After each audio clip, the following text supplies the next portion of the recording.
You are born into a world of golden earth and endless sun. The wheat fields stretch out like a warm, welcoming ocean. The air is thick with the comforting scent of sweet hay and warm oatmeal. Sunlight dances across your infant hands, promising a gentle life. Your very first cradle is a woven basket of plenty. It holds you safely, pressing the soft comfort of the harvest against your skin. Childhood feels like a golden, swaying ocean of wheat. You run through the stalks, your hands brushing against the boundless bounty of the earth. By 5 years old, you are already a guardian of the harvest. You sit on the wooden fences, watching the birds soar across a perfect blue sky. You protect the crops that feed the entire world. Life in the village is simple, peaceful, and unbreakably good. The year is 1340, and memory proves fragile. The Great Famine strikes, casting a long, dark shadow over the prosperity you once knew. Hunger strips away your innocence. You quickly learn the sacred, desperate value of a single dry crumb of bread. Yet, the starvation does not break you, it makes you iron. Under the dimming sun, your body grows hardened and strong. By 14 winters, you are no longer a child. You lift grain sacks as heavy as a grown man, your muscles straining with gritty determination. The vast steppe and the deep, mysterious forest become your only masters. You learn to navigate the creeping fog and the earth's quiet secrets. 16 years old marks the prime of your life. Standing tall in the fields, you are the very dawn of strength and hope. You find a new, beautiful light in the laughing eyes of the miller's daughter. Sunlight catches her flower crown, making the harsh world soften. Sitting together above the lush valley, life suddenly feels infinite. Your bond is clear,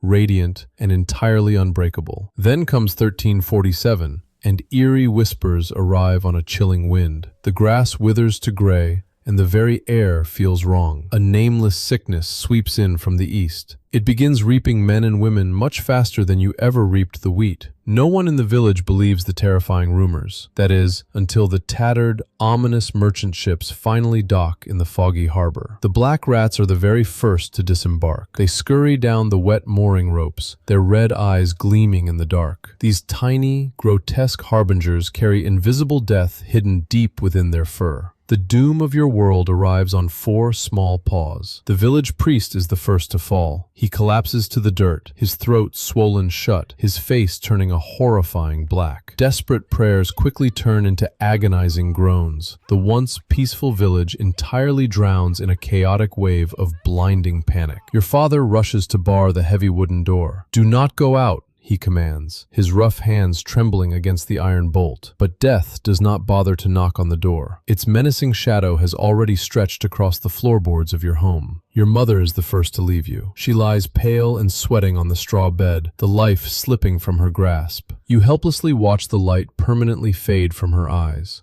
The eyes that once looked at you with boundless love are now empty. The church graveyard is already completely full. Under the pouring rain, you are forced to dig her muddy grave all alone. You bury her deep under the twisted roots of the old apple tree. It was always her sanctuary in life. Now it is her tomb. The once thriving city quickly transforms into a massive, silent crypt. Smoke rises from chimneys, but the streets are entirely devoid of life. Heavy wooden carts creak terribly in the misty night. The dreadful call of "Bring out your dead" echoes over the cobblestones. Fanatical flagellants appear in the foggy streets. They whip their own flesh bloody, begging the heavens for a forgiveness that never comes. Your village becomes nothing more than a mass grave. To stay behind in the blowing dust is simply to wait for the bitter end. With no other choice, you take your ailing father upon your back. You turn away from home and walk deep into the dark forest. He is incredibly heavy upon your shoulders. It feels as though you are carrying the accumulated sins of this dying world. His violent coughing tears through the agonizing silence. Sickly, swollen purple knots begin to bloom grotesquely across his neck. You finally reach the towering city walls. "Halt!" the terrified guards scream, aiming their loaded crossbows down at you both. Their eyes are entirely filled with animalistic terror. To these desperate men, you and your father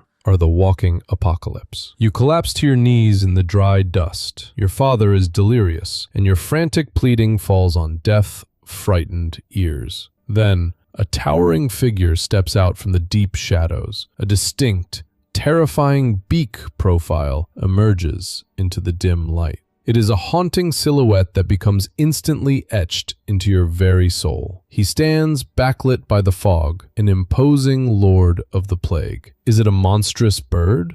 No, it is just a man. But the worn leather and stitched beak strip away his humanity. His cold glass eyes reflect absolutely no pity. They only mirror your own kneeling, desperate form back at you. This is the Plague Doctor. He is the true, undisputed lord of these rotting, rat-infested streets. I will save him, the figure croaks from behind the mask. A black leather glove reaches out toward you from the gloom, but the price for his breath is your life. From this day forward, you belong entirely to the guild. You agree without hesitation. Your father is silently ferried away into the green fog, taken to the isolated Lazaretto Island. You are immediately led down into the cold, damp, stone basements. Flickering torches cast claustrophobic shadows on the dungeon walls. Your grueling training begins not with heavy books, but with potent scents. The apothecary table becomes your new permanent altar. Vinegar, lavender, pungent garlic, rare ambergris. You learn the precise smells that mask the overwhelming stench of the grave. These crushed herbs are your only allies in a brutal war. You are fighting an enemy that remains completely invisible. You finally receive your heavy armor. It is a thick leather coat, thoroughly soaked and glistening with protective wax and animal fat. Thanks to the heavy wax, the deadly contagion simply slides off you. It rolls away like dark rain falling upon a raven's feathers. And finally, you are handed the beak.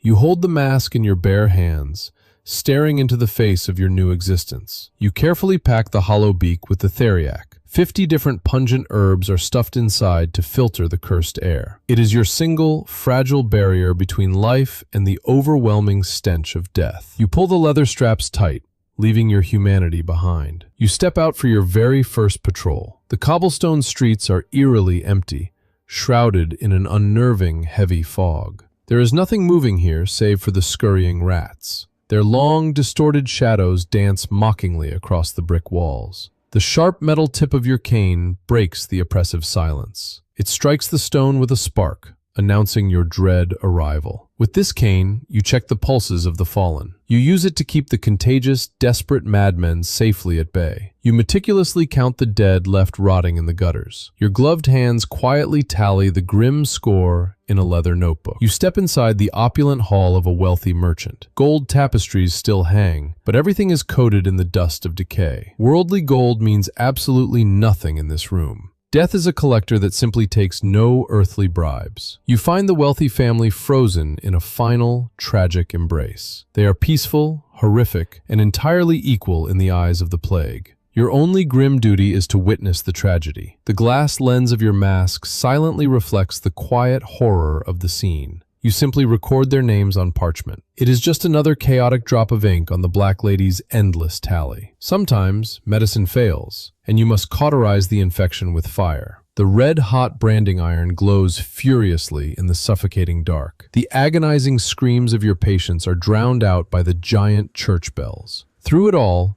you remain entirely, horrifyingly silent. The leather beak does not know how to scream. It remains static, an emotionless statue amidst a sea of human suffering. But beneath the thick leather armor, your flesh suffers. Your skin becomes raw, chafed, and rotting from your own trapped, fearful sweat.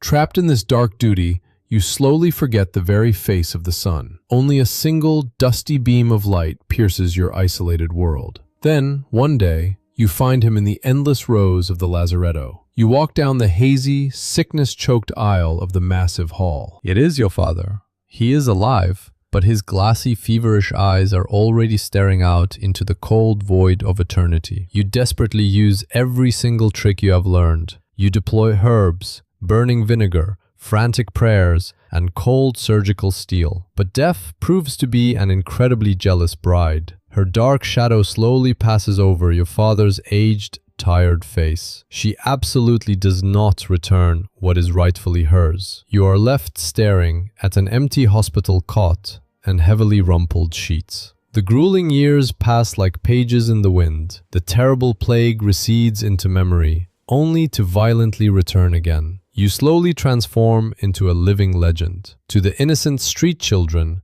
Your beaked visage becomes the ultimate terrifying boogeyman. Your days blur into an endless loop of agonizing groans and burning flesh. You stand like a demon before the massive, roaring bonfires. You no longer hold any fear of the quiet dead. Now, looking into the paranoid eyes of the crowd, you only fear the breathing. You are unexpectedly summoned to the majestic castle. The polished armor and pristine silk stand in stark contrast to the slums. Yet even here, the sweet, cloying rot of the plague hangs heavily in the air. A single black apple ruins the silver bowl. The desperate lords offer you open chests overflowing with gold coins. They would give their entire fortune just to spare the heir's life. But no amount of rare herbs can fix a deeply blackened soul. The small noble child lies in velvet, marked by the fatal black bubo. You quietly hand the trembling noble a vial of strong opium.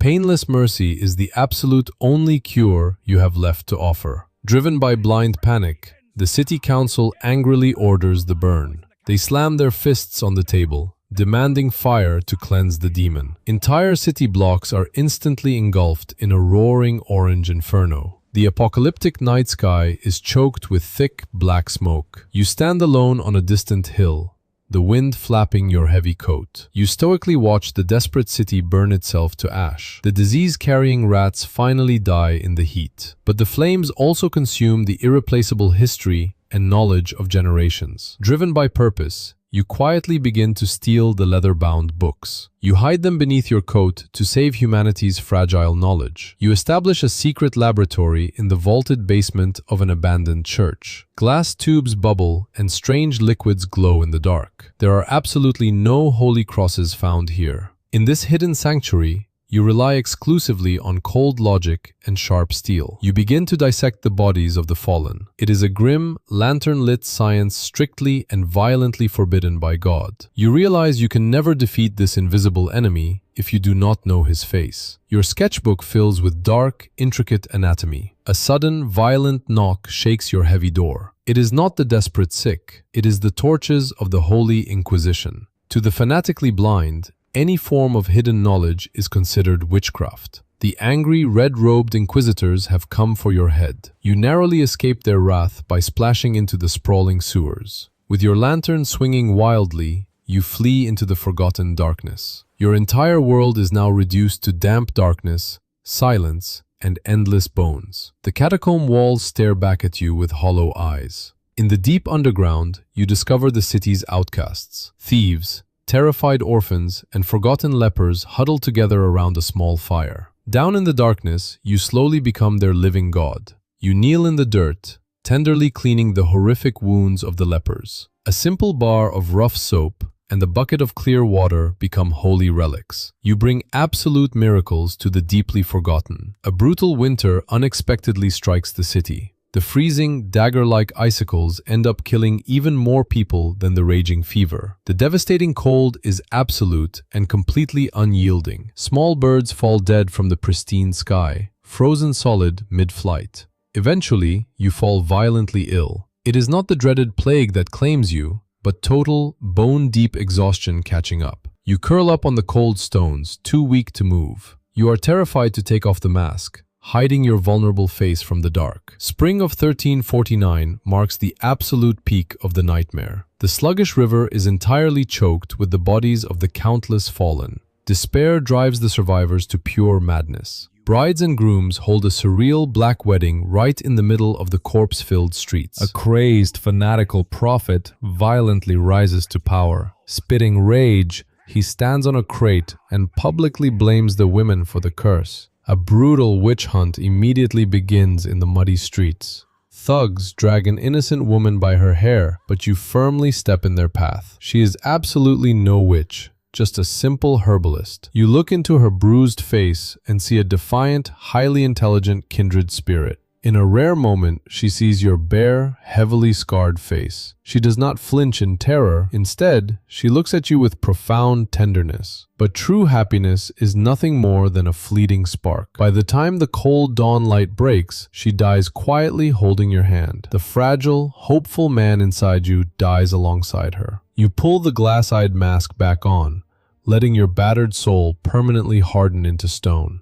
The heavy, rhythmic boots of the Inquisition return to the wet cobblestones. Their unified march sounds exactly like the beating drum of doom. Bird of death, you are officially accused. You find yourself entirely surrounded by a tight, highly threatening circle of sharp iron spears. Your secret laboratory is brutally and utterly smashed to pieces. Decades of fragile, colorful hope are thoughtlessly spilled across the muddy floor. They violently rip the leather mask from your head. You are left squinting and completely naked before the blinding torchlight of their wrath. You are mercilessly thrown deep into the damp, holy prison. Huge, fat rats watch you silently from the corners of the salt-stained walls. The arrogant Grand Inquisitor stands confidently outside your iron bars. He has come down to the darkness to demand your final, broken confession. But your keen eyes spot the single bead of sweat on his brow. You immediately recognize the undeniable, fatal mark of the plague upon him. Within days, the holy prison transforms into just another rotting tomb. The armed guards begin collapsing violently right in the damp corridors. You grip the cold iron bars with absolute, unbroken confidence. Give me back my mask, or every single one of you will die down here. Your armor is promptly and fearfully restored. The sharp, iconic shadow of the wide-brimmed hat and beak once again falls upon the wall. You begin to surgically treat the desperate Grand Inquisitor. It is a darkly poetic irony. The power dynamic has entirely shifted to your scalpel. You walk confidently through the chaotic prison corridors. Swinging a censer of smoking herbs, you use pungent vinegar and fire to cleanse the holy chambers. With a violently shaking hand, the Inquisitor officially signs the parchment. Your forbidden science is finally, desperately stamped and approved by the Church. The heavy iron doors swing wide open into the blinding daylight. You step out of the prison as the unofficial, undisputed king of the city. Terrified citizens begin leaving shrine-like offerings right at your doorstep. Fresh bread, dark wine, and flickering candles are given out of profound fear. With your newly cemented power, you begin to aggressively build sprawling hospitals. You lay the solid, necessary foundation for the future of medicine. By 1353, the great mortality finally begins to fade away. A tiny, defiant white flower manages to push its way up through the cracked cobblestones.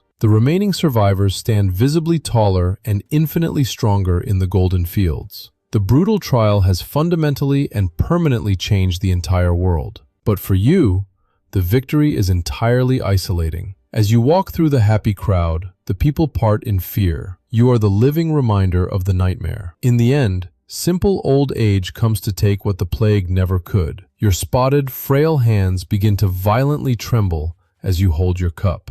A heavy, cleansing rain washes over the soot-stained city. It is a cold, beautiful baptism, washing away the decades of accumulated grime and sorrow. Your loyal students eventually find you sitting peacefully in your study chair. You have quietly passed away, dignified, with a heavy book still resting in your lap. Out of profound respect, they set your house ablaze in the night. It serves as a massive, bright pyre to protect all of your dark secrets. Only the leather mask remains behind, resting safely on a velvet pillow. It sits under modern lighting, preserved forever as a terrifying museum artifact. It remains a silent, unyielding shield between the living and the abyss. Even now, your ghostly silhouette quietly watches over the city from the clouds.